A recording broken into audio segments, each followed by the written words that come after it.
মিছিল। তো আমি দেখছিলাম সেই মিছিল 50 কিলোমিটার রাস্তা পরিক্রম করেছে জার্নিপাড়া।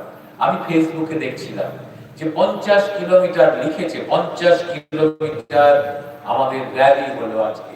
খুব ভালো। আমি দেখছিলাম যে ওই র্যালিটা কোন কোন রাস্তা দিয়ে যায়, আমি বারবার খুলে খুলে দেখছিলাম। দেখতে দেখতে আমার আনন্দ হচ্ছিল, ভীষণ গর্ব অনুভব করছিলাম।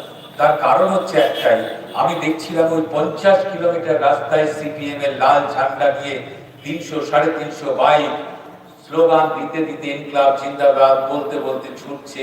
সেই রাস্তাগুলো একেবারে ঝাঁ চকচকে। ওটা আমরা আমরা সিপিএম পার্টি 34 বছরের পরে এটাই উদাহরণ। তো এই সিপিএম পার্টি এখন এসছে, তো